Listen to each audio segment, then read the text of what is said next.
salakum fi saqar. Mengapa kamu masuk dalam neraka Saqar? Apa jawab mereka? Lam naku minal musallin. Kami tidak sembahyang. Lam naku minal musallin. Kami tidak melaksanakan ibadah salat kepada Allah Subhanahu wa taala. Inna awwala ma yuhasabu bihil 'abdu yaumal qiyamah. Yang pertama kali nanti dihisab, dihitung kira pada hari kiamat, salatuhu, salat. Idza salahat, kalau sembahyangnya itu baik, salahal jasadu kulluh, salahal amalu kulluh, maka amal yang lain pun ikut baik. Wa idza fasadat, kalau rusak salatnya, rusak sembahyangnya, fasadal amalu kulluh, maka amal yang lain pun ikut menjadi rosak.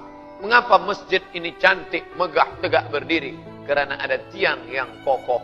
Maka dalam satu hadis ditulis di samping mihrab Nabi, bila tuan-puan pergi sampai ke Madinah, masuk ke dalam taman Raudhah. Di taman Raudhah ada mihrab, tempat Nabi menjadi imam. Pandang mihrab tiang sebelah kiri, ada tulisan hadis, as-salah imaduddin, sembahyang, salat, tiang agama. Mengapa kubah yang besar ini boleh di atas kita? Kerana ada tiang-tiang yang kokoh menjadi penyangga. Maka bila tiang ini rapuh, retak, hancur, na'udzubillah, maka tak lagi bermakna binaan yang agung dan megah. Begitu jugalah dengan ibadah kita. Haji, puasa sunat, zikir, membaca Al-Quran, membina masjid, membantu anak yatim dan fakir miskin. Tak lagi bermakna bila salat tidak khusyuk kepada Allah Subhanahu wa taala. Bagi yang belum salat, maka dia perlu salat. Yang sudah salat, merenungkan makna salat. Yang sudah merenungkan salat, istiqamah di dalam salat. As-salatu imaduddin, fawailul lil musallin. Berapa banyak orang-orang wail, neraka wail bagi dia, celaka dia. Siapa dia? Alladzina hum an salatihim sahun, orang-orang yang lalai. Bukan saja melalaikan salatnya, tapi dia lalai dalam salat itu sendiri. Oleh sebab itu, Khabbab ibn al-Ath, sahabat Nabi, ditanya, "Ya Khabbab, ya, pernah engkau melihat Nabi salat?" Pernah. Kerana dia sahabat Nabi, maka dia memandang Nabi salat. Apa yang kau lihat, wahai Khabbab? Apakah Nabi itu bila salat mulutnya bergerak atau diam sahaja? Maka Khabbab bin al-Arth menjawab, aku melihat mulut Nabi bergerak. Dari mana engkau tahu mulutnya bergerak? Andai salat zuhur, asar, tetap mulutnya bergerak. Bismillahirrahmanirrahim. Alhamdulillah. Hamsah, begitu disebutkan oleh Al-Habib Hasan As-Saqaf dalam kitabnya Sahih Sifat Salat Nabi. Mulut bergerak, hamsah. Lalu kemudian ketika Khabbab ditanya, dari mana engkau tahu bahwa mulut Nabi itu bergerak? Khabbab menjawab, bittirabi lihyatih, kerana aku melihat janggut Nabi bergoyang. Janggutnya bergoyang kerana mulutnya bergerak. Kerana mulut bergerak, dagu ikut bergoyang, dan janggut Nabi pun bergoyang. Begitulah Nabi mengucapkan lafaz-lafaz. Mulut menyebut, hati mengingat, pikiran mengagungkan. Ada 3 kiblat. Kiblat dada ke arah Ka'bah, fawalli wajhaka syatral masjidil haram. Kiblat mata ke tempat-tempat sujud, dan kiblat hati kepada Allah Subhanahu wa taala. Saat itu sempurnalah gerak mata, gerak hati, gerak dada. Dada menghadap Ka'bah, mata menghadap tempat sujud, dan hati selalu mengingat Allah Subhanahu wa taala. Sama seperti driver yang membawa kereta. Saat itu dia mungkin lalai, lupa, mengantuk, dia balik ke tengah jalan.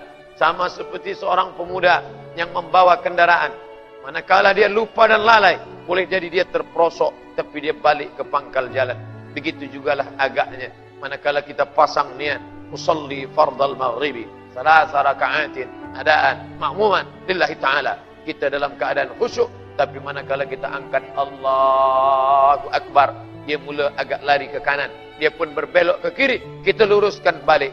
Wajjahtu wajhiya lilladzi fatara as-samawati wal arda hanifan musliman wa ma ana minal musyrikin. Manakala dia agak pergi jauh, balikkan ke pangkal jalan. Inna salati wa nusuki wa mahyaya wa mamati lillahi rabbil alamin. Membaca ta'awuz dianjurkan idza qara'tal Qur'an.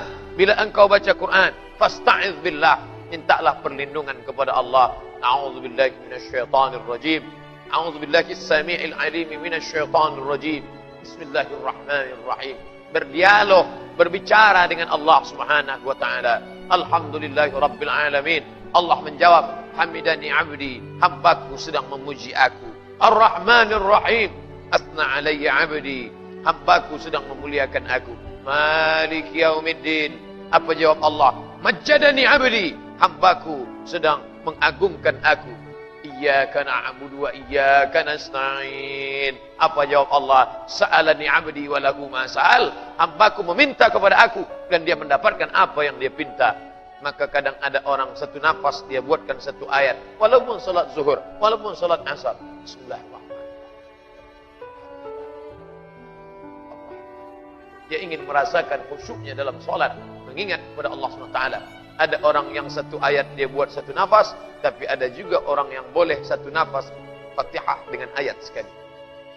Maka mudah-mudahan kita tetap merasakan manisnya bacaan ayat-ayat salat, merasakan kebersamaan dengan Allah. Maka dalam maqam yang paling tinggi, Islam, iman, ihsan, sesuai dengan pertanyaan Jibril alaihissalam, ma huwal Islam?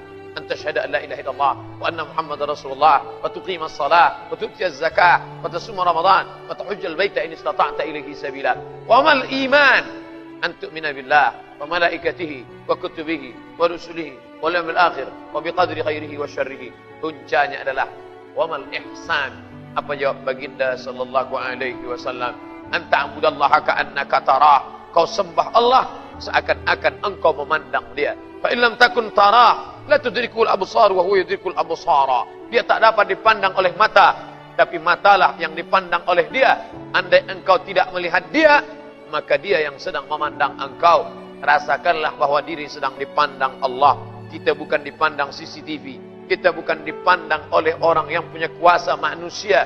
Bila manusia yang memandang, dia boleh lelah, boleh tidur, boleh letih. Tapi yang memandang kita adalah dia. Siapa dia? La ta'khudhuhu sinatun wala naum. Saat itu kita sedang dipandang oleh dia. Maka rasakan kebesarannya. Allahu Akbar. Ada orang-orang yang manakala nanti menyesal, meneteskan air mata, penyesalan padang mahsyar saat ditanya Allah, ma salakakum fi saqar? Kenapa kamu masuk ke dalam saqar? Mereka dengan satu jawaban, lam naku minal musallin wa lam naku nut'imul miskin. Tak peduli kepada orang miskin. Dari masa dulu sampai saat ini orang miskin tetap saja ada. Apa maknanya? Bahwa kita membantu mereka. Mereka adalah ujian bagi dirinya sendiri. Tapi kita juga dengan harta ini sedang diuji. Apa kata kita dengan orang miskin? Sabarlah engkau, kerana engkau diuji. Orang miskin berkata dan menjawab, aku sabar dengan kemiskinanku, aku sudah berusaha, tapi engkau juga sedang diuji dengan harta yang ada padamu. Banyak orang menganggap bila dia sakit, dia sedang diuji. Bila dia miskin, dia sedang diuji. Bila kebakaran, dia sedang diuji. Bila kehilangan, dia sedang diuji. Bila kematian, dia sedang diuji. Tapi manakala dia ada harta, dia menyangka aku tidak sedang diuji. Padahal dalam Al-Quran, lebih dulu ujian harta daripada ujian nyawa. وَبَلَوْنَاهُمْ بِالْحَسَنَاتِ. Kami uji mereka dengan yang baik-baik. Kuasa, ujian. Harta, ujian. Kemasyhuran, ujian. Banyak orang yang lulus diuji dengan kemiskinan, tapi dia gagal manakala diuji dengan kekayaan.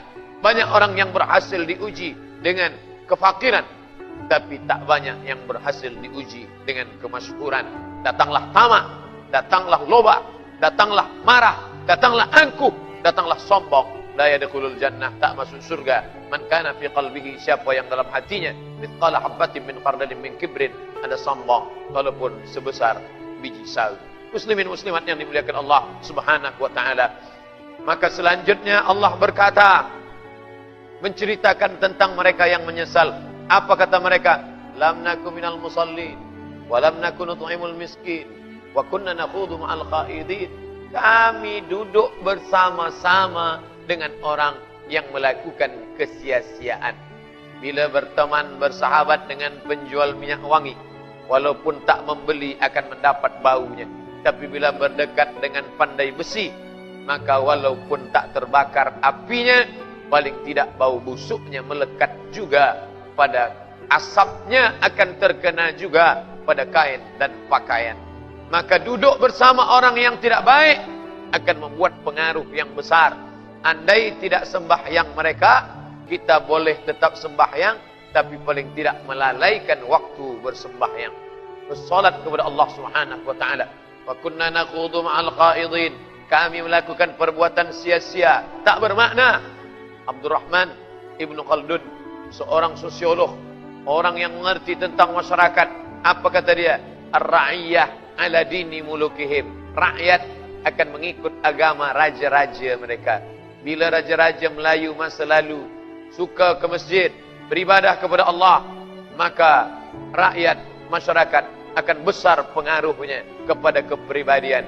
Bila guru mengajarkan yang baik-baik, dia bawa ke rumah Allah, murid pun juga akan turut serta. Bila berkawan dengan orang baik-baik, maka mereka pun juga akan memberikan pengaruh pada pribadi. Maka kita larang anak-anak berkawan pada orang tak baik. Kita ajar dia untuk memilih mana baik, mana tak baik, kerana pengaruh yang luar biasa terhadap kepribadian. Pepatah Melayu mengatakan, Allah bisa kerana biasa. Orang boleh berbuat baik kerana berteman dengan orang baik. Menganggap pertama suatu perbuatan jahat tidak baik, ini perbuatan jahat. Tapi manakala dia tiap hari pandang, dia tiap hari tengok, dia yang kata yang tak baik menjadi biasa-biasa saja, dan lama-kelamaan dia pula melakukan perbuatan yang tak baik. Maka dihindarkan. Wa kunna nakhudu ma'al khaidin. Bila ada orang berkata jangan pilih-pilih kawan, berkawanlah pada semua orang. Kekhawatiran yang mendalam. Ada orang memancing menangkap ikan, tapi ada juga sebahagian orang tukang pancing dilarikan ikan, kerana ikan yang terlalu besar tak dapat kita mengendalikannya. Maka Nabi mengajarkan, man ra'a minkum mungkaran, bila kau pandang orang berbuat mungkar, falyughayyirhu biyadihi, rubah dengan tangan. Tak sanggup dengan tangan, fabilisani, rubah dengan lidah. Mengapa awak minum khamar? Mengapa awak berzina? Mengapa awak mencuri? Mengapa ada risuah? Bila tak sanggup dengan lidah, fabiqalbi, dengan hati. Apa makna dengan hati? Tinggalkan dia jauh-jauh, jangan dekati. Kerana bila kita dekat, kita akan terpengaruh, dan kita tetap akan ditanya di hadapan Allah. Kamu bersahabat baik dengan dia, apa yang pernah kamu lakukan? Boleh kamu mengatakan ini hak, ini batil? Boleh kamu mengatakan watawasaw bil haq, watawasaw bis sabr? Bila tidak, maka kita hanyalah seekor setan yang bisu kerana melihat kebatilan dan diam bersama kebatilan. As-sakitu 'anil haq, orang yang diam melihat kebatilan. Syaitan akhras, setan yang bisu. Begitu kata Abu Ali Ad-Daqqaq yang ditulis oleh Imam An-Nawawi dari kalangan mazhab Syafi'i. Bila malam ini kita masih sempat bermuzakarah, membacakan ayat-ayat Allah Subhanahu wa taala, saling ingat mengingatkan. Malam ini saya yang ingat, tuan-tuan diingatkan, tapi sampai masanya saya boleh lupa, karena manusia tak lama ingat. Afatul insan an-nisyan, penyakit manusia adalah lupa. Apa yang dia cakapkan dia pun tak ingat. Tapi saya tidak akan bersedih hati manakala saya lupa ada jamaah yang boleh ingatkan saya. Hai Ustaz Abdul Samad, bukankah dulu Ustaz yang menyampaikan di Masjid Khalid Ibn Walid bahawa nanti kita akan menangis menyesal? Pertama, kerana tidak bersedekah. Kedua, kerana masuk ke dalam neraka sakar sebab melalaikan salat. Yang ketiga, kerana tiada peduli kepada fakir miskin. Yang keempat, kerana bersama dengan orang-orang yang zalim.